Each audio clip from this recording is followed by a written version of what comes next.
अतः पूर्णं जगत्प्राणां संस्कृतं संस्कृतिं गुरुं कृषिकं सैनिकं गाञ्च वन्दे भारतमातरम् वन्दे गोविन्दमानन्दज्ञानदेहं पतिं श्रियः ಶ್ರೀಮದಾನಂದತೀರ್ಥಾರ್ಯವಲ್ಲಭಂ ಪರಮಕ್ಷರಂ.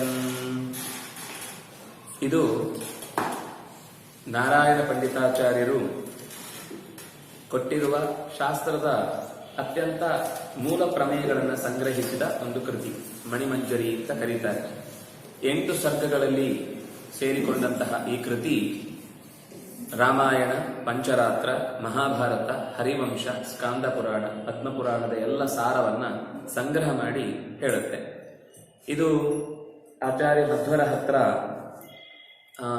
ಶಾಸ್ತ್ರದ ಜಿಜ್ಞಾಸೆಗೋಸ್ಕರ ಅಂತ ತಿರುವಿಕರ್ ಪಂಡಿತಾಚಾರ್ಯರು ಯಾವಾಗ ಕೇರಳದ ವಿಷ್ಣುಮಂಗಲದ ಜಯಸಿಂಹನ ಆಸ್ಥಾನಕ್ಕೆ ಬಂದ್ರು, ಅಂತಹ ಸಂದರ್ಭದಲ್ಲಿ ಶಾಸ್ತ್ರದ ಪ್ರಮೇಯಗಳ ಬಗ್ಗೆ ಚರ್ಚೆ ನಡೆಯುತ್ತೆ. ಚರ್ಚೆ ನಡೆಯುವಾಗ ಬಹುಶಃ ನಾರಾಯಣ ಪಂಡಿತಾಚಾರ್ಯ ಅತ್ಯಂತ ಚಿಕ್ಕ ಹುಡುಗ.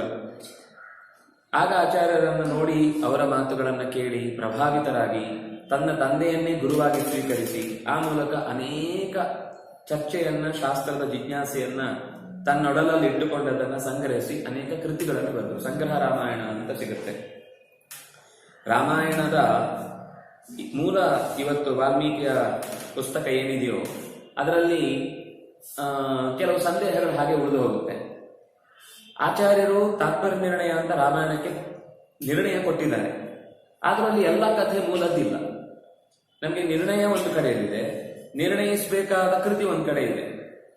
ನಾರಾಯಣ ಪಂಡಿತಾಚಾರ್ಯ ಏನ್ ಮಾಡಿದ್ರು, ಇದೆರಡನ್ನು ಮಿಕ್ಸ್ ಮಾಡಿ ಎರಡಕ್ಕೂ ಸೇತುಬಂಧವಾಗುವ ರೀತಿಯಲ್ಲಿ ಸಂಗ್ರಹ ರಾಮಾಯಣ ಬರೆದರು. ಅದೇ ರೀತಿ ಕೃಷ್ಣಮಾಲಾ ಅಂತ ಇಡೀ ಜೀವನದ ಕೃಷ್ಣನ ಹುಟ್ಟಿನಿಂದ ಹಿಡಿದು ಅವತಾರದ ಸಮಾಪ್ತಿಯ ತನಕ ನಮ್ಗೆ ಒಂದು ಕಡೆ ಸಿಗುದಿಲ್ಲ. ಭಾಗವತದಲ್ಲಿ ಅವನ ಬಾಲ್ಯ ಸಿಗುತ್ತೆ, ಮಹಾಭಾರತದಲ್ಲಿ ಅವನ ಯೌವನ ಸಿಗುತ್ತೆ ಅಥವಾ ರಾಜಕೀಯ ಮುಖ ಸಿಗುತ್ತೆ, ಹರಿವಂಶದಲ್ಲಿ ಅವನ ಸಾಂಸಾರಿಕ ವ್ಯವಹಾರಗಳು ಸಿಗುತ್ತೆ, ವಿಷ್ಣು ಪುರಾಣದಲ್ಲಿ ಎಲ್ಲ ಮಿಕ್ಸ್ ಅಲ್ಲಲ್ಲಿ ಬೇರೆ ಬೇರೆ ಕಥೆಗಳು ಒಟ್ಟು ಸೇರಿ ಬರುತ್ತೆ. ನಮ್ಗೆ ಇಡೀ ಕಥೆ ಬೇಕು ಅಂತಂದ್ರೆ ಹುಡುಕ್ಲಿಕ್ಕೆ ಸಿಗಲ್ಲ. ಕೃಷ್ಣಮಾಲಾ ಅಂತ ಬಂತು. ಅದೇ ತರ ಇಲ್ಲಿ ರಾಮಾಯಣದ, ಭಾರತದ ಎಲ್ಲ ಕಥೆಗಳ ಜೊತೆಗೆ ನಾವು ತಿಳ್ಕೊಳ್ಬೇಕಾದ ಮೂಲ ಪ್ರಮೇಯ ಏನು, ಮತ್ತು ಒಂದು ರೀತಿಯಿಂದ ಹೇಳಬೇಕಾದ್ರೆ ಮೊದಲಿನ 4 ಸರ್ಗ ಅನ್ನೋದು ಬಹಳ ಸರಳವಾಗಿದೆ. ಮತ್ತಿನ 4 ಸರ್ಗ ಅನ್ನೋದು ಅದನ್ನ ಓದಬೇಕು ಅಂದ್ರೆ ನಮಗೆ ಸ್ವಲ್ಪ ಐತಿಹಾಸಿಕ ಪ್ರಜ್ಞೆ ಬೇಕಾಗುತ್ತೆ, ಸ್ವಲ್ಪ ಹಿಂದಿನ ಜಿಜ್ಞಾಸೆಗಳನ್ನೆಲ್ಲ ಚೆನ್ನಾಗಿ ತಿಳ್ಕೊಳ್ಬೇಕಾಗುತ್ತೆ. ಇದಿಷ್ಟು ಮಣಿಮಂಜರಿಯ ವಿಶೇಷ. ನಾರಾಯಣ ಪಂಡಿತಾಚಾರ್ಯರು ಅಕಸ್ಮಾತ್ ಬರದೇ ಇದ್ದಿದ್ರೆ ಇವತ್ತು ಮಧ್ವಾಚಾರ್ಯರನ್ನು ನಾವು ಮರ್ತಿರ್ತಿದ್ವಿ. ಮಧ್ವಾಚಾರ್ಯರ ಬಗ್ಗೆ ಇವತ್ತೇನಾದ್ರೂ ನಮಗೆ ಸ್ವಲ್ಪ ಗೊತ್ತಿದೆ ಅಂದ್ರೆ ಅದಕ್ಕೆ ಕಾರಣ ಒಂದು ಬಯೋಗ್ರಫಿ ಅನ್ನುವ ಕಾನ್ಸೆಪ್ಟ್ ಅನ್ನ ಆಚಾರ್ಯರ ಪರಂಪರೆಯಲ್ಲಿ ಶುರು ಮಾಡಿದವರೇ ಅವರು. ಆಚಾರ್ಯರ ಬಗ್ಗೆ ನಾರಾಯಣ ಪಂಡಿತಾಚಾರ್ಯ ಬರೆದಾದ ಮೇಲೆ ಶಂಕರ ವಿಜಯಗಳು ಸುಮಾರು 30 ಇದೆ. ಆಮೇಲೆ ರಾಮಾನುಜರ ಜೀವನ ಚರಿತ್ರೆಯನ್ನು ಬರೆದದ್ದು ನೋಡ್ತೇವೆ. ಹೊರತು ಮೊದಲು ಇತಿಹಾಸದಲ್ಲಿ ದಾಖಲೆಯಾದ ಮತ್ತು ಅವರು ಅದರ ಬಗ್ಗೆ ಕಾಳಜಿ ತೋರಿಸ್ತಾರೆ. ಚರ್ಯಾ ದೃಷ್ಟಾಶ್ಚಯಾಕಾಶಿತ, ನಾನು 4-6 ಜನರ ಹತ್ರ ಕೇಳಿ 4 ಜನರ ಹತ್ರ ಒಂದೇ ತರ ಇದ್ರೆ ಉತ್ತರ ಸಂಗ್ರಹ ಮಾಡಿದ್ದೇನೆ, 2-3 ಜನ ಒಂಥರ, 2-3 ಜನ ಒಂಥರ ಹೇಳಿದ್ರೆ ನಾನು ಕಥೆಯನ್ನು ಬಿಟ್ಟು ಬಿಟ್ಟಿದ್ದೇನೆ. ಯಾರು ಅತ್ಯಂತ ಆಚಾರ್ಯರಿಗೆ ಹತ್ತಿರ ಇದ್ದವರು ಹೇಳಿದ ಮಾತು ಮತ್ತು ದೂರ ಇದ್ದವರು ಹೇಳಿದ ಮಾತು ಅನ್ನೋ ವ್ಯತ್ಯಾಸ ಬಂದಾಗ ಹತ್ತಿರ ಇದ್ದವರ ಮಾತನ್ನೇ ನಾನು ತಗೊಂಡಿದ್ದೇನೆ. ಉಪದೇಶ ಪಡೆಯುವಂತಹ ಸಂದರ್ಭ ಬಂದಾಗ ಆಚಾರ್ಯರ ಹತ್ರ ಉಪದೇಶ ಪಡೆದಂತಹ ಸಂಗತಿಗಳಾಗಿದ್ರೆ ಅದನ್ನು ಹಾಗೆ ದಾಖಲಿಸಿದ್ದೇನೆ ಅಂತ ಎಲ್ಲ ಮೊದಲಿಗೆ ಅವರೇ ಒಂದು ಟಿಪ್ಪಣಿಯನ್ನ ಕೊಟ್ಟು ಆ ಕೃತಿಯನ್ನು ರಚನೆ ಮಾಡಿದ್ದು ಮಧ್ವ ವಿಜಯದ ವಿಶೇಷ. ಇಂಥದ್ದು ತುಂಬಾ ಕೃತಿ ಇದೆ ಅವರದ್ದು. ಬಹುಶಃ ನಾವು ಗಮನಿಸಿಲ್ಲ. ಅವರ ನಿತ್ಯದಲ್ಲಿ ಭಜನೆಗಾಗುವಂತಹ ಅನೇಕ ಗೀತಗಳನ್ನು ಹಾಡಿದ್ದಾರೆ, ಪದ್ಯಗಳನ್ನು ರಚನೆ ಮಾಡಿಕೊಟ್ಟಿದ್ದಾರೆ. ಕಾವ್ಯದ ದೃಷ್ಟಿಯಿಂದ ಮತ್ತು ಪ್ರಮೇಯಗಳ ದೃಷ್ಟಿಯಿಂದ ಎರಡನ್ನೂ ಸಂಗ್ರಹಿಸಿಕೊಡುವಂತಹ ಅಪೂರ್ವ ಕೆಲಸ ಮಾಡಿಕೊಟ್ಟವರು ನಾರಾಯಣ ಪಂಡಿತಾಚಾರ್ಯರು. ಅವರ ಮನೆಯಲ್ಲಿ ಎಲ್ಲರೂ ಹಾಗೆ. ನಾರಾಯಣ ಪಂಡಿತಾಚಾರ್ಯರು ನಮ್ಗೆ ಈ ಕೃತಿಯಿಂದ ಗೊತ್ತಾಗುತ್ತೆ. ಅವರ ಅಪ್ಪ ತ್ರಿವಿಕ್ರಮ ಪಂಡಿತಾಚಾರ್ಯರು ತತ್ವಪ್ರದೀಪ ಮತ್ತು ಬೇರೆ ಬೇರೆ ಕೆಲವು ಸ್ತೋತ್ರಗಳು ಬರೆದದ್ದು ದಾಖಲೆ ಸಿಗುತ್ತೆ. ಅವರ ತಂದೆ ಸುಬ್ರಹ್ಮಣ್ಯ ಪಂಡಿತರು ಕೂಡ ಸೂರಿ ಅಂತ ಅವರೇ ಹೇಳ್ಕೊಳ್ತಾರೆ. ಅವರ ತಂದೆ ತುಂಬಾ ದೊಡ್ಡ ತಿಳುವಳಿಕೆ ಹೊಂದಿದವರಾಗಿದ್ರು ಅನ್ನೋ ಮಾತು ಬರುತ್ತೆ. ಅವರ ಮಗ ಅಂದ್ರೆ ನಾರಾಯಣ ಪಂಡಿತಾಚಾರ್ಯರ ಮಗ ವಾಮನ ಪಂಡಿತರು ಕೂಡ ಎಲ್ಲ ಉಪನಿಷತ್ತುಗಳಿಗೆ ಆಚಾರ್ಯರು ಆ ಕಾಲದಲ್ಲಿ ಉಪನ್ಯಾಸ ಮಾಡಿದ ಏನೇನು ಅರ್ಥ ಇತ್ತು ಅದನ್ನು ದಾಖಲೆ ಮಾಡಿ ಟಿಪ್ಪಣಿ ಬರೆದಿದ್ದಾರೆ. ಅವರ ತಮ್ಮಂದ್ರು, ಒಬ್ಬ ಚಿಕ್ಕಪ್ಪ ಒಬ್ಬ ತಮ್ಮ. ನಾರಾಯಣ ಪಂಡಿತಾಚಾರ್ಯರ ಚಿಕ್ಕಪ್ಪ ಶಂಕರ ಪಂಡಿತರು ಅಂತ ಒಬ್ಬರಿದ್ರು, ನಾರಾಯಣ ಪಂಡಿತಾಚಾರ್ಯರ ತಮ್ಮನೂ ಒಬ್ಬ ಶಂಕರ ಪಂಡಿತರು ಅಂತಿದ್ರು. ಇಬ್ರು ಕೂಡ ಅನುವ್ಯಾಖ್ಯಾನ ಸಂಬಂಧ ದೀಪಿಕಾ, ನ್ಯಾಯವರ್ಣ ಸಂಬಂಧ ದೀಪಿಕಾ ಅಂತ ಗ್ರಂಥಗಳನ್ನ ರಚನೆ ಮಾಡಿ ಕೊಟ್ಟವರು. ಹೀಗೆ ಅವರ ಇನ್ನು ಕಲ್ಯಾಣಿ ದೇವಿ ಸಂಸ್ಕೃತದ ಆ ಕಾಲದ ಮಹಾವಿದುಷಿ, ಸಂಸ್ಕೃತದ ಅತ್ಯಂತ ಅಪೂರ್ವವಾದ ಸ್ತೋತ್ರಗಳನ್ನು ರಚನೆ ಮಾಡಿಕೊಟ್ಟವಳು ಅಂತ ಆ ಹೆಗ್ಗಳಿಕೆಯು ಆ ಮನೆತನಕ್ಕಿದೆ. ಒಟ್ಟು ಈ ಹಿನ್ನೆಲೆಯಲ್ಲಿ ನಾವು ಅವರನ್ನು ಅರ್ಥ ಮಾಡಿಕೊಳ್ಳುವ ಪ್ರಯತ್ನ ಮಾಡಬಹುದು. ಮೊದಲಿಗೆ ಒಟ್ಟು ಸರ್ಗಗಳಲ್ಲಿ 8ರಲ್ಲಿ ಮೊದಲನೇದು ಪ್ರಥಮ ಸರ್ಗ. ವಂದೇ ಗೋವಿಂದಂ ಆನಂದ ಜ್ಞಾನದೇಹಂ ಪತಿಂ ಶ್ರಿಯಃ ಶ್ರೀಮದಾನಂದ ತೀರ್ಥಾರ್ಯ ವಲ್ಲಭಂ ಪರಮಕ್ಷರಂ. ವಂದೇ, ಇದು ವಂದಿಸುತ್ತೇನೆ ಅಂತ ಹೇಳ್ತಾ ಇರೋದು. ಯಾರಿಗೆ ವಂದಿಸುತ್ತೇನೆ ಅನ್ನೋದಕ್ಕೆ ವಿಶೇಷಣಗಳನ್ನು ಹೇಳ್ತಾ ಹೋಗ್ತಾರೆ. ಗೋವಿಂದಂ, ಗೋವಿಂದನಿಗೆ ವಂದಿಸುತ್ತೇನೆ. ಯಾಕೆ ಗೋವಿಂದ ಅಂತ ಹೇಳಿದ್ರು ಅಂತಂದ್ರೆ ಮಾತಿಗೆ ಒಡೆಯ. ಗೋವಿಂದ ಅನ್ನೋ ಶಬ್ದಕ್ಕರ್ಥ ನಾವು ಕಲೀಲಿಕ್ಕೆ ಹೊರಟದ್ದೇ ಶಾಸ್ತ್ರವನ್ನ. ಗೋ ಅಂದ್ರೆ ಶಾಸ್ತ್ರ, ಶಾಸ್ತ್ರವನ್ನ ಚೆನ್ನಾಗಿ ಅರಗಿಸಿಕೊಂಡವ ಭಗವಂತನ ರೂಪಕ್ಕೆ ಗೋವಿಂದ ಅಂತ ಹೆಸರಾದ್ರಿಂದಾಗಿ ಗೋವಿಂದಂ. ಅವನು ಎಂಥವನು? ಜ್ಞಾನದೇಹ ಪತಿ, ಯಾವುದು? ಆನಂದ ಜ್ಞಾನದೇಹಂ. ಅವನ ಶರೀರ ನಮ್ಮ ಹಾಗೆ ಮಣ್ಣು ನೀರು ಗಾಳಿ ಬೆಂಕಿ ಆಕಾಶದಿಂದ ಉಂಟಾದ ಶರೀರ ಅಲ್ಲ, ಅಪ್ರಾಕೃತ ಶರೀರ ಅಂತ ಕರೀತಾರೆ. ಅಪ್ರಾಕೃತ ಅಂದ್ರೆ ಏನು ನಮ್ಗೆ ಅರ್ಥ ಆಗೋದು ಕಷ್ಟನೇ. ಅದಕ್ಕೆ ಅವರು ಅರ್ಥ ಆಗ್ಲಿಕ್ಕೆ ಈಗ ಸಕ್ಕರೆಯ ಅಚ್ಚಿನಿಂದ ಒಂದು ಪ್ರತಿಮೆಯನ್ನು ಮಾಡಿದ್ರೆ ಅದರ ಇಡೀ ದೇಹ ಇರುವುದೇ ಸಕ್ಕರೆಯದ್ದು, ಅದರಲ್ಲಿ ಮತ್ತೆ ಬೇರೆ ಏನೂ ಇಲ್ಲ. ಸಕ್ಕರೆಯೇ ಶರೀರ, ಸಕ್ಕರೆಯ ಶರೀರ, ಅದು ಸಕ್ಕರೆಯೇ ಶರೀರ. ಹಾಗೆ ಭಗವಂತನದ್ದು ಜ್ಞಾನವೇ ಶರೀರ, ಆನಂದವೇ ಶರೀರ. ನಮ್ಗೆ ಜ್ಞಾನ ಆನಂದ ಎಲ್ಲೋ ಚೂರು ಚೂರು ಆಗ್ತಾ ಇರುತ್ತೆ. ನಮ್ಗೆಲ್ಲೋ ಒಂದು ಹೊರಗಿನಿಂದ ಸಿಗಬೇಕು, ಒಳಗಿಂದ ಇದ್ದದ್ದು ನಾವು ಮರ್ತಿದ್ದೇವೆ. ಆದ್ರೆ ಹೊರಗಿನಿಂದ ಚೂರು ಪದಾರ್ಥಗಳನ್ನ ಸ್ವೀಕಾರ ಮಾಡಿದ್ರೆ ಉಂಟಾಗುವಂತಹದ್ದನ್ನ ಆನಂದ ಅಂತ ಏನ್ ಕರೀತೇವೆ, ಅಂಥ ಆನಂದದ ಮೂಟೆಯವರು. ಆನಂದವೇ ಶರೀರ. ಶ್ರೀಯ ಪತಿ, ಲಕ್ಷ್ಮಿಯ ಒಡೆಯನಾದಂತಹ ಶ್ರೀಮತ್ ಆನಂದ ತೀರ್ಥಾರ್ಯ ವಲ್ಲಭಂ. ಆನಂದ ತೀರ್ಥ ಅಂತ ಸನ್ಯಾಸದ ದೀಕ್ಷೆ ಕೊಟ್ಟಾದ ಬಳಿಕ ಅವರನ್ನ ಸಾಮ್ರಾಜ್ಯದಲ್ಲಿ ಅಭಿಷೇಕಗೊಳಿಸುವಾಗ, ವೇದಾಂತ ಸಾಮ್ರಾಜ್ಯದ ಪಟ್ಟವನ್ನು ಕಟ್ಟುವಾಗ, ಅಂದ್ರೆ ಹಿರಿಯರು ಅಧಿಕಾರವನ್ನು ಬಿಟ್ಟುಕೊಟ್ಟು ನೀನು ಇನ್ನು ಮುಂದೆ ಈ ಜ್ಞಾನದ ಪರಂಪರೆಯನ್ನ ಮುಂದುವರೆಸು ಅಂತ ಹೇಳುವಾಗ ಅವರಿಗೆ ಕೊಟ್ಟ ಹೆಸರು ಆನಂದ ತೀರ್ಥ ಅಂತ. ತೀರ್ಥ ಅಂದ್ರೆ ಪವಿತ್ರ ಅಂತ ಅರ್ಥ. ಆನಂದದಿಂದ ತುಂಬಿದ ಮತ್ತು ನಮ್ಮನ್ನ ಪವಿತ್ರೀಕರಿಸುವಂತಹ ನಾಮ ಆನಂದ ತೀರ್ಥ. ಅಂತಹ ಆನಂದ ತೀರ್ಥ ಆರ್ಯರ, ಆರ್ಯ ಅಂದ್ರೆ ಶ್ರೇಷ್ಠ ಅಂತ ಅರ್ಥ. ಆರ್ಯ ಅಂದ್ರೆ ಮತ್ತೆ ಆರ್ಯ ದ್ರಾವಿಡರಲ್ಲ. ಮಧ್ವಾಚಾರ್ಯ ಆರ್ಯರು, ಅವರ ಹಿಂದಿನವರೆಲ್ಲ ದ್ರಾವಿಡರು ಅಂತ ನಮ್ಗೊಂದು ಕೆಟ್ಟ ಇತಿಹಾಸವನ್ನ ತಲೆ ಮೇಲೆ ಕಟ್ಟಿ ಹೋಗಿದ್ದಾರೆ. ನಾವು ಅದನ್ನೇ ಬರೆದು ಹೆಮ್ಮೆಗಳಾಗಬೇಕು. ಆರ್ಯ ವಲ್ಲಭ, ವಲ್ಲಭ ಅಂದ್ರೆ ಒಡೆಯ ಅಂತ ಅರ್ಥ. ಶ್ರೇಷ್ಠರಾದ ಆಚಾರ್ಯರ ವಲ್ಲಭಂ, ಒಡೆತನವನ್ನ ಹೊಂದಿರುವಂತಹ ನಾರಾಯಣನನ್ನು ಪರಂ, ಶ್ರೇಷ್ಠವಾದ ಅಕ್ಷರಂ, ಕ್ಷರ ಅಂದ್ರೆ ನಾಶ, ನಾಶ ಇಲ್ಲದೆ ಇರುವ ಗೋವಿಂದನನ್ನು ಒಂದೇ. ಕ್ಷರ ಅಂತಂದಾಗ ಹೆಚ್ಚು ಕೊಡುವವನು ಅಂತನೂ ಅರ್ಥ. ಕ್ಷರ ಅಂದ್ರೆ, ಕ್ಷರಣ ಅಂದ್ರೆ ಹಾಲುಗರೆಯುವುದು. ಹಾಲುಗರೆಯುವುದು ಅನ್ನುವುದನ್ನ ಕ್ಷರ ಅಂತ ಹೇಳ್ತಾರೆ, ಕ್ಷರಣಂ ಅಂತ ಕರೀತಾರೆ. ಅಕ್ಷರ ಅಂದ್ರೆ ಅಧಿಕಂ ಕ್ಷರತಿ, ಎಲ್ಲರಿಗಿಂತ ಕೇಳಿದ್ದನ್ನೆಲ್ಲವನ್ನೂ ಬೇಕಾದಷ್ಟು ಕೈಯೆತ್ತಿ ನೀಡುವಂತಹ ಗೋವಿಂದನನ್ನು ಒಂದೇ ನಮಸ್ಕರಿಸ್ತೇನೆ. ಯಾಕೆ ಈ ಎಲ್ಲ ವಿಶೇಷಣಗಳು ಮುಂದೆ ಬರುವ ಅನೇಕ ವಿಷಯಗಳನ್ನು ನಿರೂಪಣೆ ಮಾಡಲಿಕ್ಕೋಸ್ಕರ ಪೂರ್ವದಲ್ಲಿ ಈ ಮಾತುಗಳು ಬಂದವು. ಸಸರ್ಜ ಭಗವಾನಾದೌ ತ್ರೀನ್ ಗುಣಾನ್ ಪ್ರಕೃತೆ ಪರಃ ಮಹತ್ತತ್ವಂ ತಥೋ ವಿಷ್ಣು ಸೃಷ್ಟವಾನ್ ಬ್ರಹ್ಮಣಸ್ತನು. ಭಗವಂತ ಸೃಷ್ಟನಾದ ತಕ್ಷಣ ಆದೌ ತ್ರೀನ್ ಗುಣಾನ್ ಪ್ರಕೃತೆ ಪರಃ ಸಸರ್ಜ, 3 ಗುಣಗಳಿಂದೊಡಗೂಡಿದ ಈ ಪ್ರಕೃತಿಯನ್ನ, ಪ್ರಕೃತಿಗಿಂತ ಎತ್ತರದಲ್ಲಿರುವ ಪರಮಾತ್ಮ ಸೃಷ್ಟಿ ಮಾಡಿದ. ಯಾವುದನ್ನ? ಮಹತ್ತತ್ವಂ. ಮೊದಲು ತ್ರೀನ್ ಗುಣಾನ್ ಸಸರ್ಜ, ಆಮೇಲೆ ಪ್ರಕೃತಿಗಿಂತ ಮೀರಿ ನಿಂತಹ ಅವನೇ ಮಹತ್ತತ್ವವನ್ನು ಸೃಷ್ಟಿ ಮಾಡಿದ. ತತಃ ಬ್ರಹ್ಮಣಸ್ಥಾನಂ ವಿಷ್ಣು ಸಸರ್ಜ. ಈ ಸಸರ್ಜ ಅಂದ್ರೆ ಸೃಷ್ಟಿ ಮಾಡಿದನು ಅಂತ ಅರ್ಥ. 3 ಹೆಜ್ಜೆ ಇದೆ ಇಲ್ಲಿ. ಒಂದು ಸತ್ವರಜಸ್ಸು ತಮಸ್ಸು ಅನ್ನುವ ಗುಣಗಳ ಅಭಿಮಾನಿನಿಯಾದ ಪ್ರಕೃತಿ, ಆಮೇಲೆ ಈ ಪ್ರಕೃತಿಯಿಂದ ಉತ್ಪತ್ತಿಯಾದ ಮಹತ್ತತ್ವ, ಇಲ್ಲಿಂದ ಮುಂದೆ ಇಡೀ ಬ್ರಹ್ಮನ ತನು. ಅಂದ್ರೆ ತನು ಅಂತಂದ್ರೆ ಶರೀರ ಅಂತ ಅರ್ಥ.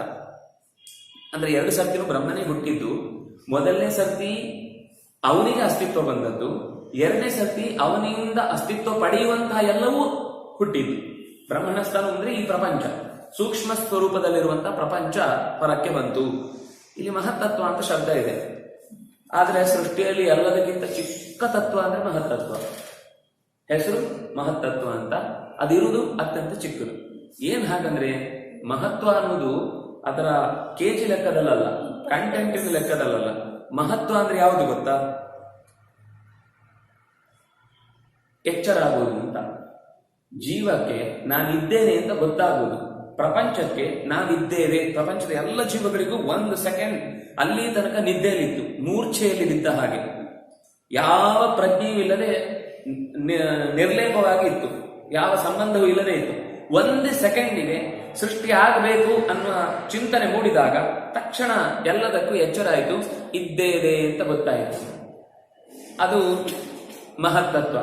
ಅದು ಇದ್ದೇವೆ ಅಂತ ಗೊತ್ತಾಗ್ಲಿಕ್ಕೆ, ಇದ್ದೇವೆ ಅಂತ ಗೊತ್ತಾಗ್ಲಿಕ್ಕೆ ಏನಾಗಿ ಇದ್ದೇವೆ ಅಂತ ಗೊತ್ತಾಗ್ಬೇಕಲ್ವಾ? ಆ ಪ್ರಪಂಚದ ಎಲ್ಲ ವಸ್ತುಗಳು ಅದರ ಜೊತೆ ಹುಟ್ಟಿದ್ವು. ನಮ್ಮದು ಒಂದಾದ್ಮೇಲೆ ಒಂದು ಅಂತ ಗೊತ್ತಾಗ್ಲಿಕ್ಕೋಸ್ಕರ ಹಾಗೆ ಹೇಳಿದ್ರು. ಅದು ವಸ್ತುತಃ ಒಂದು ಹುಟ್ಟುವಾಗ ಎಲ್ಲ ಅದ್ರ ಜೊತೆಗೆ ಹುಟ್ಟುತ್ತೆ. ಈಗ ಆಟೋ ಬಾ ಅಂತಂದ್ರೆ ಆಟೋ ಮಾತ್ರ ಬರಲ್ಲ, ಆಟೋದ ಒಳಗಿದ್ದವನು ಬರ್ತಾನೆ ಅಲ್ವಾ? ಇಲ್ಲ ಅಂದ್ರೆ ಆಟೋ ಬರ್ಲಿಕ್ಕೂ ಸಾಧ್ಯ ಇಲ್ಲ, ಅದರೊಳಗೆ ಚೇತನ ಇರಲೇಬೇಕು. ಹಾಗೆ ಒಂದು ಪ್ರಪಂಚ ಸೃಷ್ಟಿ ಆಯಿತು ಅಂತ ಹೇಳುವಾಗ ಪ್ರಪಂಚವನ್ನು ನಿಯಂತ್ರಿಸುವ ಆ ಚತುರ್ಮುಖನ ಸೃಷ್ಟಿಯೂ ಆಗಿದೆ, ಅದೇ ಮಹತ್ತತ್ವ. ಅದರ ಹೊರಗಿನ ಮೈಯೇ ಮಹತ್ತತ್ವಕ್ಕೆ ಹೊರಮೈಯೇ ಬ್ರಹ್ಮ, ಇಡೀ ಜಗತ್ತಿನ ಸ್ವರೂಪ.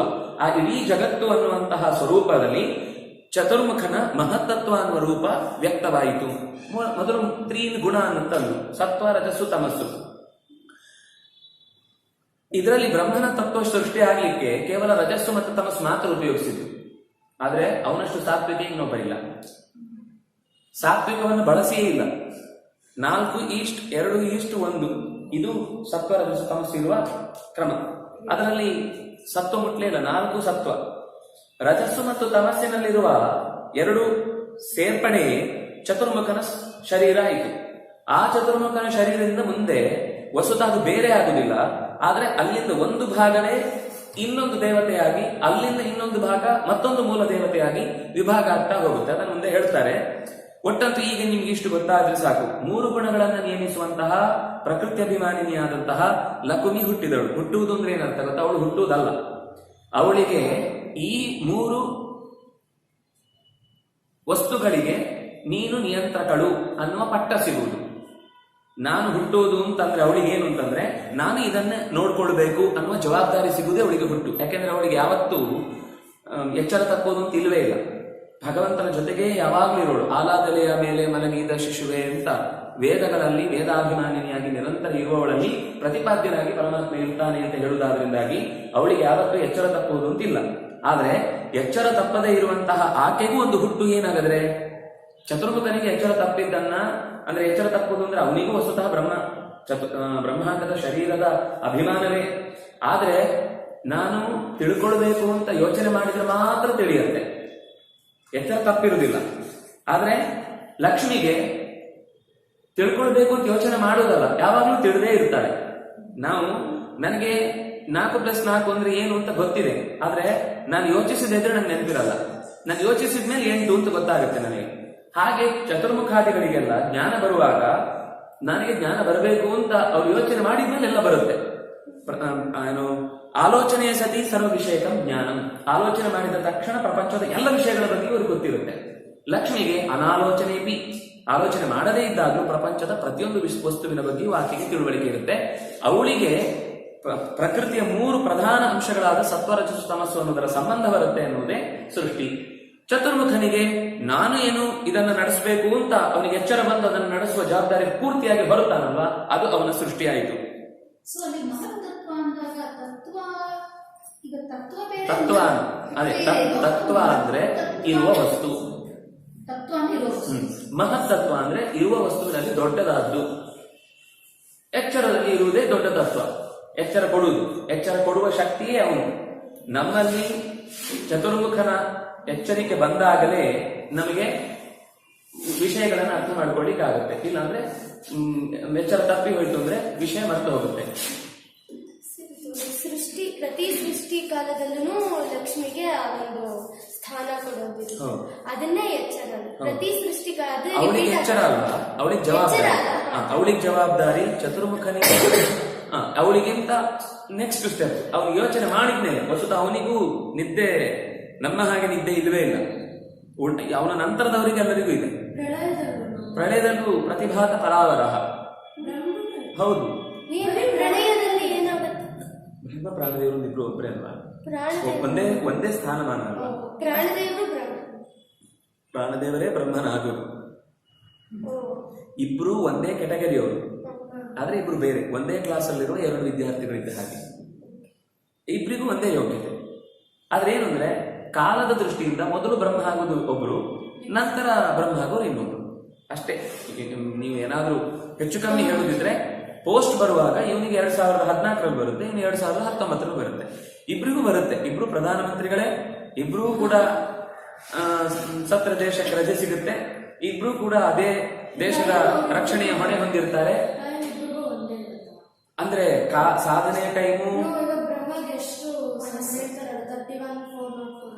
ಅಷ್ಟೇ ಅಷ್ಟೇ. ಅದು ಮುಂದೆ ಅವ್ರು ಬ್ರಹ್ಮ ಆದಾಗ ಅಷ್ಟೇ ಇರುತ್ತೆ.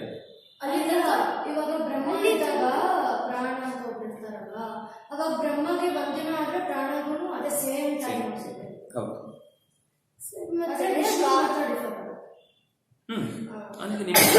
ವಾಯು ಜೀವೋತ್ತಮ ಸರ್. ಹಂಗಂದ್ರೆ ಬ್ರಹ್ಮದೇವರು ಕೂಡ ಹೌದು. ಅದೇ ಯಾವಾಗ ಒಂದ್ ಹೇಳಿದ್ರೆ ಇನ್ನೊಂದು ಅದರ ಜೊತೆ ಬಂದೋಯ್ತು ಅಂತ ಅರ್ಥ. ಮಹತ್ತತ್ವಂ ತಥೋ ವಿಷ್ಣು ಸೃಷ್ಟವಾನ್ ಬ್ರಹ್ಮಣಸ್ತನು. ಚತುರ್ಮುಖನ ಸ್ತನು ಅಂದ್ರೆ ಶರೀರವನ್ನು ಸೃಷ್ಟಿಸಿದ. ಮಹತ್ತತ್ವಾದಹಂಕಾರಂ ಸಸರ್ಜ ಶಿವ ವಿಗ್ರಹಂ ದೈವಾನ್ ದೇಹಾನ್ ಮನಃ ಖಾಲಿ ಕಂಚಚ ಸತ್ರಿವಿಧಾತ್ ತತಃ. ಮಹತ್ತತ್ವದಿಂದ ಮಹತ್ವದ ಕಡೆಯಿಂದ ಅಹಂಕಾರವನ್ನ ಸೃಷ್ಟಿ ಮಾಡಿದ. ಅದ್ಯಾರು ಅಂದ್ರೆ ಶಿವ ವಿಗ್ರಹಂ. ಶಿವನ ಸೃಷ್ಟಿ ಅನ್ನೋದು ಅಹಂಕಾರದ ಸ್ವರೂಪ. ಅಹಂಕಾರದ ನಮ್ಗೆ ನಾವು ಮಾತಾಡೋ ಅಹಂಕಾರ ಅಲ್ಲ. ಅಹಂಕಾರ ಅಂದ್ರೆ ನಾನು ಅನ್ನುವ ಸೆಲ್ಫ್ ಎಕ್ಸಿಸ್ಟೆನ್ಸ್ ನ ಬಗ್ಗೆ ಅವನಿಗೆ ಗೊತ್ತಾಗುದು. ಮೊದಲು ಇದ್ದೇನೆ ಅಂತ ಗೊತ್ತಾಯ್ತು, ನಾನು ಇದ್ದೇನೆ ಅಂತ ಗೊತ್ತಾಗುದುಂಟಲ್ವಾ, ಅದು ಶಿವನ ಸೃಷ್ಟಿ. ನಾವು ಇದ್ದೇನೆ ಅಂತ ಈಗ ಇದ್ದೇನೆ ಅಂತ ಹೇಳುವಾಗ ನಾನು ಅನ್ನೋದು ನಮ್ಗೆ ಅರ್ಥ ಆಗಿಬಿಟ್ಟಿದೆ, ಅದನ್ನ ನಮ್ಗೆ ಬೇರೆ ಮಾಡಿ ಹೇಳಲಿಕ್ಕೆ ಗೊತ್ತಾಗ್ತಾ ಇಲ್ಲ. ಮೊದಲು ಇದೆ ಒಂದು ಏನೋ ಇದೆ, ಅದು ನಾನೇ ಇದೆ ಅಂತ ಗೊತ್ತಿಲ್ಲ ಅವನಿಗೆ.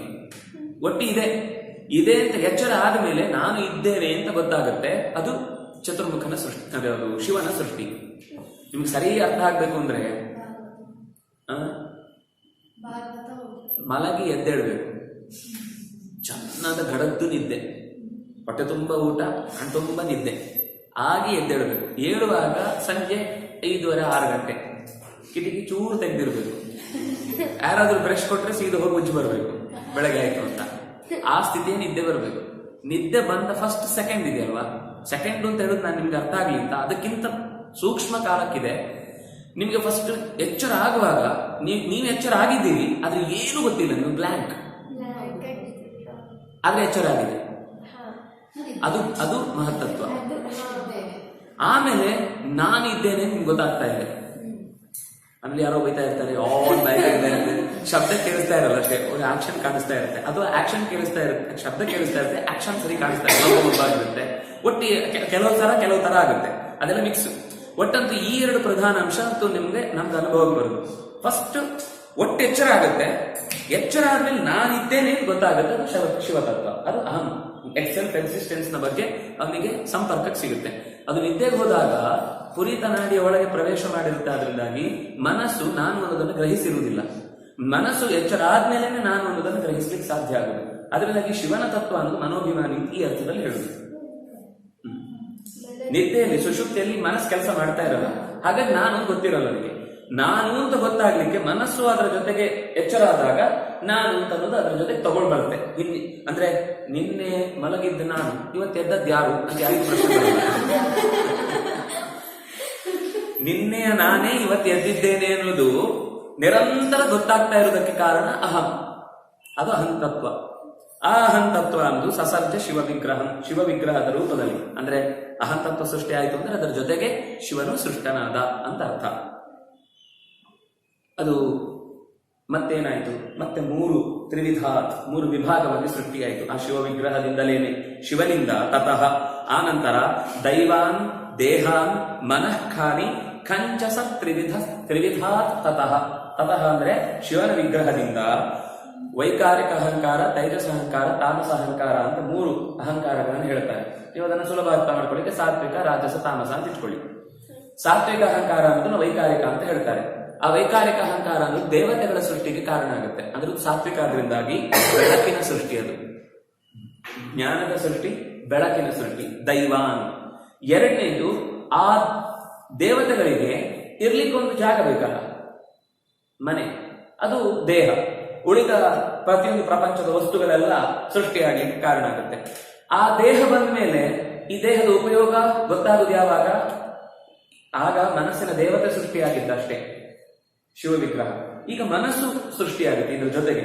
ಶಿವನಿಂದ ಹುಟ್ಟುವುದು ಮನಸ್ಸು. ಅದರಿಂದಾಗಿ ಮನಃ ಖಾನಿ. ಖಾನಿ ಅಂತಂದ್ರೆ ಇಂದ್ರಿಯಗಳು. ಮತ್ತೆ ಖಮ್ ಇದೆ. ಖಮ್ ಅಂದ್ರೆ ಆಕಾಶ.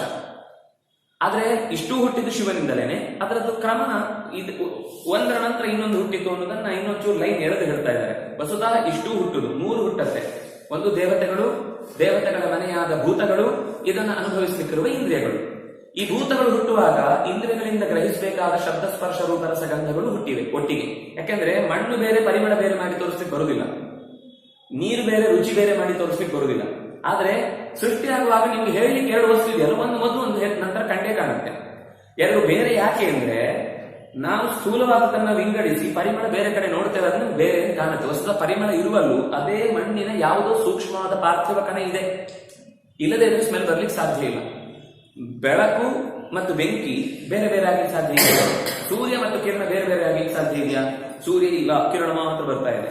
ಅದು ಕಿರಣ ಮಾತ್ರ ಇಲ್ಲ, ಸೂರ್ಯ ಸುಮ್ಮನೆ ಇದ್ದಾನೆ, ಆಗುದೇ ಇಲ್ಲ. ಹೇಗೋ ಹಾಗೆ ಇಲ್ಲಿ ಭೂತಗಳು ಸೃಷ್ಟಿ ಆಯ್ತು ಅಂತಂದ್ರೆ, ಪಂಚಭೂತಗಳು ಮಣ್ಣು, ನೀರು, ಗಾಳಿ, ಬೆಂಕಿ, ಆಕಾಶ, ಇಷ್ಟು ಸೃಷ್ಟಿ ಆಯ್ತು ಅಂತಂದಾಗ ಅದರ ಜೊತೆಗೆ ಶಬ್ದ, ಸ್ಪರ್ಶ, ರೂಪ, ರಸಗಂಧಗಳು ಜೊತೆಗೆ ಹುಟ್ಟುತ್ತವೆ. ತ್ರಿವಿಧ. ಅದು ಭೂತ ಅಂತ ಅನ್ನುವುದು ತಾಮಸ ಸೃಷ್ಟಿ. ತಾಮಸ ಅಂದ್ರೆ ನಾವು ಲೋಕದ ತಾಮಸ ಅನ್ಕೊಳ್ಳೋದಲ್ಲ. ತಾಮಸ ಅಂತ ಅನ್ನೋದು ಜಡ ಅಂತ ಅನ್ನೋ ಅರ್ಥದಲ್ಲಿ ಹೇಳುವಂಥದ್ದು. ಮೊದಲನೇದು ದೇವತೆಗಳು. ಆ ದೇವತೆಗಳಿಗೆ ಮನೆ, ಆ ಮನೆಯಿಂದ ಗ್ರಹಿಸಬೇಕಾದವುಗಳು ಯಾವುದು? ಇಂದ್ರಿಯಗಳು. ಅದಕ್ಕೋಸ್ಕರ ಇಷ್ಟು ಸೃಷ್ಟಿಯಾಯಿತು. ಆ ಭೂತ ಹೇಳುವಾಗ ಏನು ಅಂತ ಅವರದನ್ನ ಮತ್ತು ತತಃ ಖಂ. ಖಂ ಅಂದ್ರೆ ಆಕಾಶ. ಆಕಾಶ ಖಂ ಖಂಚ ಸಹ ತ್ರಿವಿಧಾತ್. ಸಹ ತ್ರಿವಿಧಾತ್ ಖಂಚ ಸಸರ್ಜ. ತತಃ ಆ ತ್ರಿವಿಧವಾದಂತಹ ವಿಭಾಗಗಳಲ್ಲಿ ಮುಂದೆ ಖಮ್ನಿಂದ, ಅದಕ್ಕೆ ಆಕಾಶ ಅಂತ ಅವರೇ ಹೇಳಿಬಿಟ್ರು. ಖಮ್ ಅಂದ್ರೆ ಆಕಾಶ ಹಿಂದೆ ಬಂದದ್ದು. ವೈಕಾರಿಕ, ತೈಜಸ, ತಾಮಸ. ಈಗ ವೈಕಾರಿಕದಲ್ಲಿ ದೇವತೆಗಳು, ತೈಜಸ್ಸಿನಲ್ಲಿ ಇಂದ್ರಿಯಗಳು, ಇಂದ್ರಿಯಗಳು. ಮೂರನೇದು ತಾಮಸದಿಂದ ಭೂತಗಳು, ಪಂಚಭೂತ.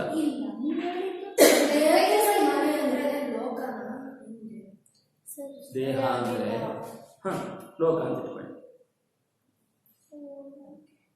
ಅಲ್ಲ, ಈಗ ತೈಜಸಿಕ ಅಹಂಕಾರ ಅಂತ ಅನ್ನೋದಂದ್ರೆ ಅಲ್ಲಿ ಭೂತಗಳು ಬಂದು ಇಂದ್ರಿಯಗಳು ಬಂದು ಅದು ದೇವಾನ ದೇಹ ಅನ್ನೋದು ಒಟ್ಟಿಗೆ ಪ್ರತ್ಯೇಕ ಅಲ್ಲ. ದೇಹ ದೇವ, ನಾನು ಅದನ್ನೇ ಆಗಲೇ ಹೇಳಿದೆ, ಒಂದು ತರವಾಗಿ 2 ಒಟ್ಟಿಗೆ ಬರುತ್ತೆ ಅಂತ. ದೇಹ ಹುಟ್ಟುವುದು ಒಂದು, ದೇವತೆಗಳು ಹುಟ್ಟುವುದು ಅಂದ್ರೆ ಒಂದೇ. ಅವರು ದೇಹ ಸಹಿತರಾಗಿ ಇರ್ತಾರೆ. ಆಮೇಲೆ ತೈಜಸ ಅಹಂಕಾರದಿಂದ ಖಂ ಮತ್ತು ಮನಃ. ಖಂ ಅಂದ್ರೆ ಆಕಾಶ, ಅಲ್ಲ ಇಂದ್ರಿಯಗಳು. ಖಾನಿ ಮತ್ತು ಮನಃ, ಇಂದ್ರಿಯಗಳು ಮತ್ತು ಮನಸ್ಸು. ಇನ್ನು ಖಂ ತಾಮಸ ಅಹಂಕಾರದಿಂದ. ಮೊದಲು ದೇವದೇಹ ತೈಜಸ, ಆಮೇಲೆ ಖಂ ಖಾನಿ ಅಂದ್ರೆ ಇಂದ್ರಿಯಗಳು ಮತ್ತು ಮನಸ್ಸು ತೈಜಸ, ಕೊನೆಯದ್ದು ಯಾವುದು? ಆಕಾಶ. ಮುಂದೆ ಹೇಳುವಂತಹದ್ದಷ್ಟು ಭೂತಗಳು, ಅದು ತಾಮಸ ಸೃಷ್ಟಿ. ಆ ತಾಮಸ ಸೃಷ್ಟಿ ಅನ್ನುವುದಕ್ಕೇನೆ ಗಣಪತಿ ಹುಟ್ಟಿದ ಅಂತ ಹೇಳುದು. ಪಂಚಭೂತಗಳಲ್ಲಿ ಅದೇನೋ ಕಥೆ ಹೇಳ್ತಾರೆ, ಮತ್ತೆ ನೋಡೋಣ. ಆಕಾಶ ಆಕಾಶ ನೀವು ಸೃಷ್ಟಿ ಮಾಡೋದೇನಿದೆ ಸರ್? ನೀವು ಹೇಳಿದ್ರೆ ಅವಕಾಶ ಅಂತ. ಒಳ್ಳೆ ಪ್ರಶ್ನೆ. ಸೃಷ್ಟಿ ಏನು? ಆಕಾಶ ಇದ್ದೇ ಇರೋದ್ರಿಂದ ಅದು ಇಥೇರಿಯಲ್ ಸ್ಪೇಸ್. ನಾವು ಓಡಾಡ್ಲಿಕ್ಕಾಗುವ ಆಕಾಶ. ಆಕಾಶ ಆಯ್ತು ಅಂತ ಇರ್ಲಿ ಅಂತ ಹೇಳಿ, ಇದೆ ಅಂತ ಹೇಳಿ ನಾವು ಭೂಮಿಯ ಆಚೆ ಪದರಕ್ಕೆ ಹೋದ್ರೆ ಬದುಕಲಿಕ್ಕೆ ಆಗುದಿಲ್ಲ. ಮನುಷ್ಯ ಬದುಕಲಿಕ್ಕೆ ಅನುಕೂಲವಾದ ಭೂತಮತ್ಯಸಿತಂ ದಿವ್ಯ ದೃಷ್ಟಿಗೋಚರಮೇವತು ಅಂತ ಅಲ್ಟ್ರಾ ವೈಲೆಟ್ ಕಿರಣಗಳು ಇರುವಂತಹ ಒಂದು ಜಾಗ ಇದೆಯಲ್ವಾ, ಓಝೋನ್ ಪದರದ ಒಳಗೆ ನೇರಳಾತೀತ ಕಿರಣಗಳು ಅಂತ.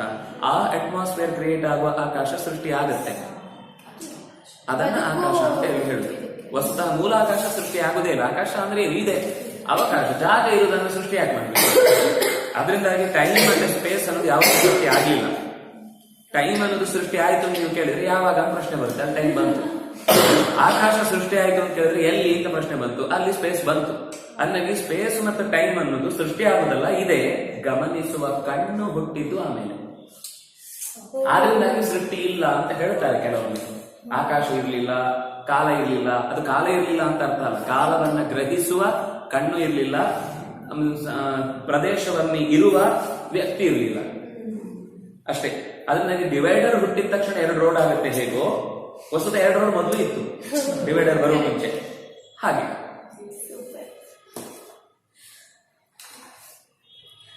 ವಾಯುಂ ಆಕಾಶ ಅಸೃಜತ್ ವಾಯುಂ, ವಾಯುವನ್ನ ಆಕಾಶದಿಂದ, ಆಕಾಶದ ನಿರ್ವಾತವಾದ ಜಾಗದಲ್ಲಿ ಸಾಂದ್ರತೆ ಹೆಚ್ಚಿ ಸ್ವಲ್ಪ ಸ್ಪರ್ಶವುಳ್ಳ ಒಂದು ಭೂತ ಹುಟ್ಟಿತು. ಅದನ್ನ ವಾಯು ಅಂತ ಕರೆದರು. ಮೊದಲಿನ ಆಕಾಶದಲ್ಲಿ ದನಿ ಹುಟ್ಟಿತು. ದನಿ ಅಂದ್ರೆ ಸದ್ದು, ಶಬ್ದ ಹುಟ್ಟಿತು. ಶಬ್ದದ ಆಕಾಶದ ಜೊತೆಗೆ ಆ ಶಬ್ದದ ಸ್ಪರ್ಶ ಅಂದ್ರೆ ಸ್ಪಂದದಿಂದಾಗಿ ಮತ್ತೆ ಗಾಳಿ ಹುಟ್ಟಿತು. ಆ ಗಾಳಿ ಎನ್ನುವುದು ಹುಟ್ಟುವಾಗಲೇ ತನ್ನ ಜೊತೆಗೆ ಸ್ಪರ್ಶವನ್ನ ಜೊತೆಗಿಟ್ಟುಕೊಂಡು ಹುಟ್ಟಿತು. ಮೊದಲು ಸ್ಪಂದ, ಸ್ಪಂದದಿಂದ ಸ್ಪರ್ಶ, ಆ ಸ್ಪರ್ಶದಿಂದ ಮುಂದೆ ತೇಜ ವ್ಯಜೀಜನತ್, ಆ ಸ್ಪರ್ಶದ ವೇಗ ಹೆಚ್ಚು ಆಗಿ ಸಂಘಾತ ಉಂಟಾದಾಗ ಅಲ್ಲಿಂದ ಕಿಡಿ ಹತ್ತಿದ ಬೆಂಕಿ ಹುಟ್ಟಿತು. ಅದನ್ನೇ ತೇಜ ಅಂದ್ರು. ಆ ತೇಜಸ್ಸು ತನ್ನ ಜೊತೆಗೇನೆ ರೂಪವನ್ನ ಜೊತೆಗಿಟ್ಟುಕೊಂಡೇ ಹುಟ್ಟಿತು. ಅಲ್ಲಿ ತನಕ 2 ಹುಟ್ಟಿದ್ದು ಕಾಣಲಿಲ್ಲ. ಆಕಾಶ ಕಣ್ಣಿಗೆ ಕಾಣಲಿಲ್ಲ, ಗಾಳಿಯು ಕಣ್ಣಿಗೆ ಕಾಣಲಿಲ್ಲ. ಆದ್ರೆ ಅದರಿಂದ ಹುಟ್ಟಿದ ಬೆಳಕು ಕಣ್ಣಿಗೆ ಕಾಣಿಸಿತು, ಅಂದ್ರೆ ಕಣ್ಣಿಗೆ ಕೆಲಸ ಬಂತು. ಆಗ ತೇಜಸಃ ಸಲಿಲಂ, ಬೆಂಕಿ ಚೆನ್ನಾಗಿ ಉರಿದು ಅದು ಆವಿಯಾದಾಗ ಮೇಲೆ ಮೋಡ ಕಟ್ಟಲಿಕ್ಕೆ ಶುರುವಾಯಿತು, ನೀರು ತುಂಬಿಕೊಂಡಿತು. ನೀರು ಅನ್ನೋದು ಮತ್ತಿನ ಸೃಷ್ಟಿಯಾಯಿತು, ಅದರ ಜೊತೆಗೆ ರಸವೂ ಹುಟ್ಟಿತು. ತಸ್ಮಾತ್ ಆ ಸಲಿಲದಿಂದ ನೀರು ಎಲ್ಲ ಕಡೆ ತುಂಬಿಕೊಂಡಿತು, ಮೇಲೆ ಕೆನೆ ಕಟ್ಟಿತು. ಕೆನೆ ಕಟ್ಟಿದಾಗ ಗಟ್ಟಿ ಆಯಿತು, ಗಟ್ಟಿಯಾದ ಭಾಗ ಭೂಮಿ ಆಯಿತು. ಅದು ಭೂ ಸೃಷ್ಟಿ. ಪೃಥಿವೀ ಅಸೃಜತ್ ವಿಭು. ವಿಭು ಅಂದ್ರೆ ವಿವಿಧಂ ರೂಪಂ ಧೃತ್ವಾ ಭಾವಯತಿ, ಅನೇಕ ರೂಪಗಳನ್ನ ತೊಟ್ಟು ತಾನೇ ಬೇರೆ ಬೇರೆ ಭೂತಗಳ ರೂಪಗಳನ್ನ ಸೃಷ್ಟಿ ಮಾಡ್ತಾನೆ. ಶಬ್ದ ಹುಟ್ಟಿತು ಅಂದ್ರಲ್ವ ಸರ್, ಬಟ್ ನಿರಂತರವಾಗಿ ಆಕಾಶದಿಂದ ವೇದ ಎಲ್ಲ ಹೌದು, ಅಂದ್ರೆ ಸೃಷ್ಟಿ ಕೇಳಿಸಿತು ಅಂತ ಅರ್ಥ. ಆಕಾಶ ಸೃಷ್ಟಿ ಆಗುದಿಲ್ಲ ಅಂದ್ರೆ ಶಬ್ದವು ಸೃಷ್ಟಿ ಆಗಲ್ಲ. ಆಕಾಶ ಸೃಷ್ಟಿ ಆಯಿತು ಅಂತಂದ್ರೆ ಶಬ್ದ ಅದ್ರ ಜೊತೆಗೆ ಕಾಣಿಸಿತು ಅಂತ ಅರ್ಥ. ಇತ್ತು ಅಪೌರುಷಯ ಅಂತ ಅದನ್ನೇ ಹೇಳುದು. ನಿಮ್ಗೆ ರಿಸೀವರ್ ಇರ್ಲಿಲ್ಲ, ಕಿವಿ ಇರ್ಲಿಲ್ಲ. ಅಲ್ಲ ಸರ್, ಇವಾಗ್ಲೂ ಆಕ್ಚುಲಿ ನಡೀತಾನೆ ಇದೆ. ನಮಗ್ ಕೇಳಿಸ್ಕೊಳ್ಳೋರು ಬಂದ್ರಲ್ಲ ಮಧ್ಯದಲ್ಲಿ ಋಷಿಗಳು, ಆಗ ಅವರು ಇರ್ಲಿಲ್ಲ. ಅವ್ರು ಬಂದ್ರು ಅಂತಂದ್ರೆ ಶಬ್ದ ಹುಟ್ಟಿತು. ಕೇಳುವ ಹಾಗೆ ಬಂದ್ರು ಅನ್ನೋದೇ ಶಬ್ದ. ಕೇಳುವ ಹಾಗೆ ಹಯಗ್ರೀವ ರೂಪಿ ಪರಮಾತ್ಮ ಅದನ್ನ ಉಸಿರಾಡ್ಲಿಕ್ಕೆ ಶುರು ಮಾಡಿದ. ಅದು ಬ್ರಹ್ಮಾದಿಗಳಿಗೆ ಕೇಳಿಸಿತು. ಅವರು ಅದುವರೆಗೂ ಯಾರು ಕೇಳಿಸ್ಕೊಳ್ಳಿ ಕಿವಿನೇ ಇಲ್ಲ, ಯಾರು ಇಲ್ಲ, ಕಿವಿನೂ ಇಲ್ಲ. ಕಿವಿ ಬಂದ್ಮೇಲೆ ಸದ್ದು ಕೇಳಿಸ್ಲಿಕ್ಕೆ ಶುರುವಾಯ್ತು. ನಮ್ಗೆ ಕಿವಿ ಇದ್ದು ವ್ಯರ್ಥ, ಕೇಳಿಸ್ಕೊಳ್ಬೇಕಾದ್ ಕೇಳೋದೇ ಇಲ್ಲ ನಮ್ಗೆ. ನಾವು ಇಯರ್ಫೋನ್ ಹಾಕೊಂಡು ಹಿಂದಿನ ಹಾಲು ನೋಡಿದ್ರು ತಲೆ ಕೆಡಿಸ್ಕೊಳ್ಳೋ, ಇನ್ನು ವೇದ ಕೇಳಿಸ್ಕೊಳ್ಳೋ.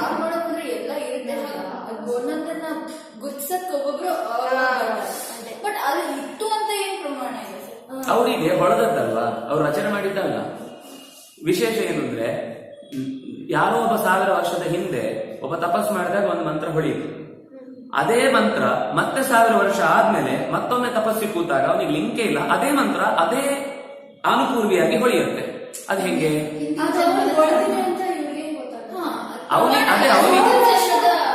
ಅವನಿಗೆ ಗೊತ್ತಿಲ್ಲ, ನಮ್ಗೆ ಗೊತ್ತಾಯ್ತು.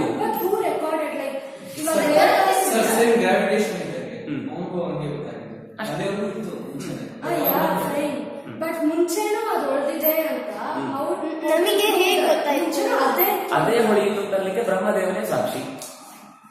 ಅವನಿಗೆ ಏನು ತೇನೇ ಬ್ರಹ್ಮ ಹೃದಯ ಆದಿ ಕವಯೇ, ಪರಮಾತ್ಮ ಎಲ್ಲ ಮಂತ್ರಗಳನ್ನು ಹೇಳಿದ್ದಾದ್ರಿಂದ ಅವನಿಗೆ ಏನು ಪಾಠ ಆಗಿದೆ, ಒಬ್ಬ ತಪಸ್ವಿ ತಪಸ್ಸು ಮಾಡುವಾಗ ಏನು ಅವನಿಗೆ ಹೊಳೆಯಿತು ಅದು ತನ್ನ ವೇದ ಮಂತ್ರಕ್ಕೆ ಉಪದೇಶ ಕೊಟ್ಟ ರೂಪದಲ್ಲಿ ಹೇಗಿತ್ತು ಹಾಗೆ ಇವನಿಗೆ ಹೊಳೆಯಿತು ಅಂತ ಅವನಿಗೆ ಗೊತ್ತಾಯ್ತಲ್ಲ. ಅವನು ಮುದ್ರೆ ಓದಿದ್ರೆ ಎಲ್ಲರೂ ಮುದ್ರೆ ಓದಿದಾಗಿದೆ. ವ್ಯಾಸರೇ ಓದುತ್ತಾರಲ್ಲ ಪುರಾಣಗಳಲ್ಲಿ ಆಯಾ ಋಷಿಗಳು. ಈಗ ಅದಕ್ಕೇನೆ ಕೆಲವೊಂದ್ಸಲ ಒಂದು ಮಂತ್ರಕ್ಕೆ 10 ಋಷಿ ಇರ್ತಾರೆ. ಹೆಂಗೆ ಅದು ಕೆಲವೊಂದ್ಸಲ ಏನಾಗುತ್ತೆ, ಕೆಲವು ಅಕ್ಷರಗಳು ಬೇರೆ ಆಗ್ಬಿಡುತ್ತೆ. ಅದು ಪಾಠಾಂತರ ಅಂತಲ್ಲ, ಇವರು ತಪ್ಪಿ ಚಿಂತನೆ ಮಾಡಿದ್ರೆ ಶಾಖೆಗಳು ಬೇರೆ ಆದಾಗ ಕೆಲವು ಅಕ್ಷರಗಳು ಬೇರೆ ಆಗುತ್ತೆ. ಪಶೂಂತಾನ್ ಚಕ್ರೆ ಅಂತ ಬರುತ್ತೆ, ಯಜುರ್ವೇದದ ಪಶೂನ್ ಸ್ಥಾನ್ ಚಕ್ರೆ ಅಂತ ಬರುತ್ತೆ. ಎರಡು ತಪ್ಪಾಯ್ತಲ್ವಾ ಅಂತಂದ್ರೆ ಇಲ್ಲ, ಅದು ಯಜುರ್ವೇದದಲ್ಲಿ ಹೊಳೆಯುವವನಿಗೆ ಆ ಶಾಖೆಯನ್ನು ಅಧ್ಯಯನ ಮಾಡಿದ್ರೆ ಹಾಗೆ ಹೊಳೆಯುವುದು. ಋಗ್ವೇದವನ್ನು ಶಾಖೆ ಅಂದ್ರೆ ಋಗ್ವೇದ ಶಾಖೆ, ಯಜುರ್ವೇದ ಶಾಖೆ, ಸಾಮವೇದ ಶಾಖೆ, ಆ ಶಾಖೆಗಳಲ್ಲಿ ಸಬ್ ಋಷಿಗಳ ಪರಂಪರೆ.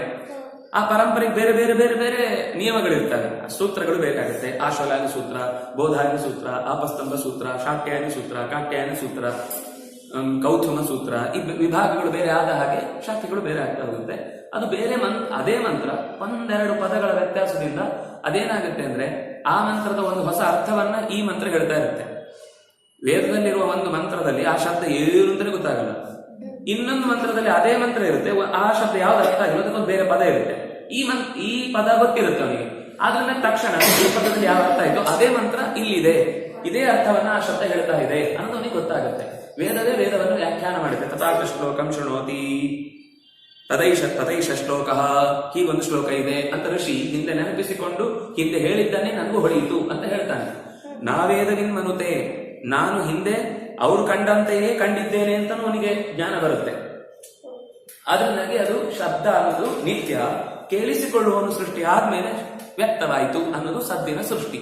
4 ವೇದಗಳೆಲ್ಲ ಅದೇ ಶ್ಲೋಕದಲ್ಲಿ ಎಲ್ಲ ಅಲ್ಲ, ಕೆಲವಿರುತ್ತೆ. ಕೆಲವೊಂದು ತತಃ ಕೂಟಸ್ಥಮಸೃಜತ್ ವಿಧಿಂ ಬ್ರಹ್ಮಾಂಡ ವಿಗ್ರಹಂ ತಸ್ಮಿನ್ಸ್ತು ಭಗವಾನ್ ಭೂಯೋ ಭುವನಾನಿ ಚತುರ್ದಶ. ತತಃ ಕೂಟಸ್ಥಂ, ಮತ್ತೆ ಲಕುಮಿ ಹುಟ್ಟಿದ್ಲು. ಕೂಟಸ್ಥ ಅಂದ್ರೆ ಲಕ್ಷ್ಮಿ. ಮತ್ತೊಮ್ಮೆ ಲಕ್ಷ್ಮಿ ಪ್ರಪಂಚ ಸೃಷ್ಟಿ ಮಾಡಲಿಕ್ಕೆ ಅನುಕೂಲ ಆಗುವ ಹಾಗೆ ಮತ್ತೊಂದು ರೂಪವನ್ನು ತೊಟ್ಟು ಭಗವಂತನ ಜೊತೆಗೆ ಬಂದು, ಅದರಲ್ಲಿ ಯಾರನ್ನ ಸೃಷ್ಟಿ ಮಾಡಿದ ಅಂತಂದ್ರೆ ವಿಧಿಂ ಬ್ರಹ್ಮಾಂಡ ವಿಗ್ರಹಂ. ಆಗ ಸೂಕ್ಷ್ಮ ರೂಪದಲ್ಲಿ ಎಲ್ಲ ಸೃಷ್ಟಿಯಾಗಿತ್ತು ಪಂಚಭೂತಗಳು. ಈಗ ಅದು ಸ್ಥೂಲ ರೂಪಕ್ಕೆ ಬಂದು ಒಂದು ಆಕಾರ ಪಡೆದು ಕಣ್ಣಿಗೆ ಕಾಣುವ, ಎಲ್ಲಾ ಸಾಮಾನ್ಯ ಕಣ್ಣಿಗೂ ಕಾಣುವ ಬ್ರಹ್ಮಾಂಡ ವಿಗ್ರಹದ ರೂಪದಲ್ಲಿ, ಬ್ರಹ್ಮಾಂಡವೇ ವಿಗ್ರಹ, ವಿಗ್ರಹ ಅಂದ್ರೆ ಶರೀರ ಅಂತ ಅರ್ಥ. ಇಡೀ ಚತುರ್ಮುಖನಿಗೆ ಬ್ರಹ್ಮಾಂಡವೇ ಶರೀರವಾಗುವ ಹಾಗೆ ಅಹಂ ಮಮ ಯೋನಿರ್ಮಹತ್ ಬ್ರಹ್ಮ ತಸ್ಮಿನ್ ಗರ್ಭಂ ದಧಾಮ್ಯಹಂ ಅಂತ ಕೃಷ್ಣನ ಮಾತು. ನನ್ನ ಹೆಂಡತಿಯಾದಂತಹ ಲಕುಮಿಯಲ್ಲಿ ಈ ಬ್ರಹ್ಮಾಂಡ ಎಂಬಂತಹ ಗರ್ಭವನ್ನಿಟ್ಟು ಲೋಕಕ್ಕೆ ನಾನು ತರ್ತಾ ಇದ್ದೇನೆ ಅಂತ ಹೇಳಿಕೊಡ್ತಾನೆ. ಆ ಬ್ರಹ್ಮಾಂಡ ವಿಗ್ರಹದಲ್ಲಿ ವಿಗ್ರಹವಾಗಿ ವಿಧಿ ಹುಟ್ಟುತ್ತಾನೆ. ವಿಧಿ ಅಂದ್ರೆ ಚತುರ್ಮುಖ, ಇನ್ನೊಮ್ಮೆ ಹುಟ್ಟು.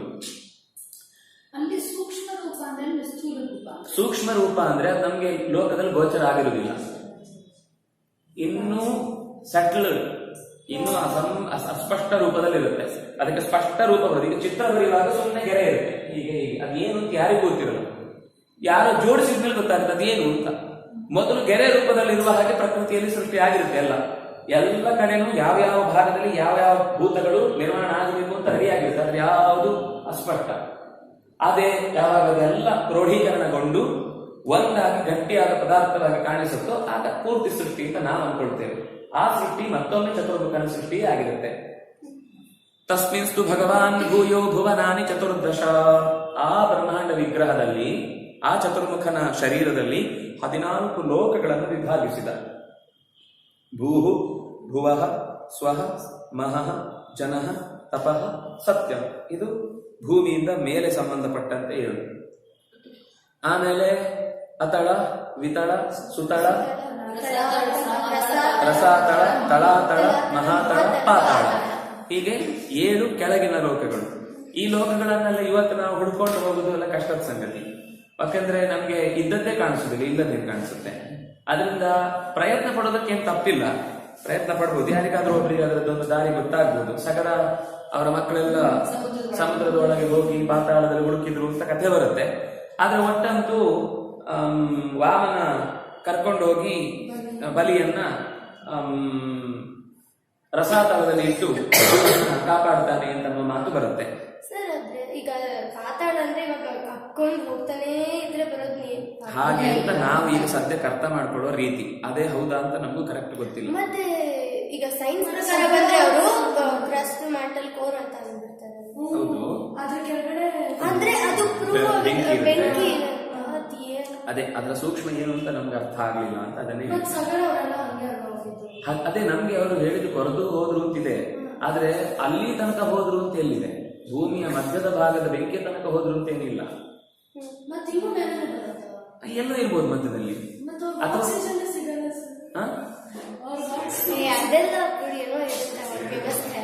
ಗಾಳಿ ಕೊರ್ಕೊಂಡು ಹೋದಾಗ ಗಾಳಿ ಅಲ್ಲಿ ಹೋಗಲ್ವಾ? ಕೊರ್ಕೊಂಡು ಹೋದಾಗ ಗಾಳಿ ಅಲ್ಲಿ ಹೋಗಲ್ವಾ? ಇಲ್ಲ ಇಲ್ಲ ಅಂದ್ರೆ ಇವಾಗಿನ ಪರಿಸ್ಥಿತಿಯಲ್ಲಿ ಅಲ್ಲಿ ಆರ್ಟಿಕ್ ಅದೆಲ್ಲಾನು ಫುಲ್ ಉಸಿರಾಡಕ್ ಆಗಲ್ಲ. ಬಟ್ ಆಗಿನ ಕಾಲದಲ್ಲಿ ಹೇಗೆ ಅಲ್ಲ, ಈಗ ಗಣಿ ಮಾಡುವಾಗ ಒಂದಿಷ್ಟು ಕಷ್ಟದವರೆಗೆ ಗಾಳಿ ಹೋಗುತ್ತೆ. ಅದು ಯಾವಾಗ ಬಂದಾಗುತ್ತೋ ಆಗ ಅವ್ರಿಗೆ ಉಸಿರಾಡ್ಲಿಕ್ಕೆ ಕಷ್ಟ ಆಗುತ್ತೆ. ಮೇಲೆ ಹಾಗಲ್ಲ, ಮೇಲೆ ಗಾಳಿಯ ಸಾಂದ್ರತೆ ಕೆಳಕ್ಕೆ ಒತ್ತಿಕೊಂಡಿರುತ್ತೆ. ಆದ್ರಿಂದ ನೀವು ಬೆಟ್ಟದ ಮೇಲೆ ಹತ್ತಿದಾಗ ಉಸಿರು ಕಟ್ಟುತ್ತೆ. ಅದ್ರ ತಳಕ್ ಹೋದಾಗ ಹಾಗೆ ಬಂದಾದ್ರೆ ಮಾತ್ರ ಉಸಿರು ಕಷ್ಟ ಆಗುತ್ತೆ. ಬಿಟ್ರೆ ಸುಮ್ಮನೆ ನೀವು ಕೆಳಗೆ ಹೋದ್ರೆ ಗಾಳಿ, ಯಾಕಂದ್ರೆ ಗಾಳಿ ನೀವು ಎಷ್ಟು ಕೆಳಗೆ ಹೋಗ್ತೀರೋ ಅಷ್ಟು ಕೆಳಗೆ ಎಳಿಯುತ್ತೆ. ಬೇಕಾದಷ್ಟು ಗಾಳಿ ಅಂತ. ಇಲ್ಲ ಸರ್, ಅಂದ್ರೆ ಅದು ಹೀಟ್ಗೆ ಅದು ಗಾಳಿ ಅದಿರ್ಬೋದು. ಹೀಟ್ ಆದ ತಕ್ಷಣ ಗಾಳಿ ಬಿಸಿಯಾಗಿ ಮೇಲೆ ಹೊರಟೋಗುತ್ತೆ, ಉಸಿರು ಕಮ್ಮಿ ಆಗುತ್ತೆ, ಇರ್ಬೋದು. ಅದೇ ಆಗಿನ ಕಾಲದಲ್ಲಿ ಏನ್ ವ್ಯವಸ್ಥೆ ಇತ್ತು ಅದಕ್ಕೆ. ಹೀಗೆ 14 ಲೋಕಗಳು ಸೃಷ್ಟವಾದವು. ಎಲ್ಲಾರ್ದು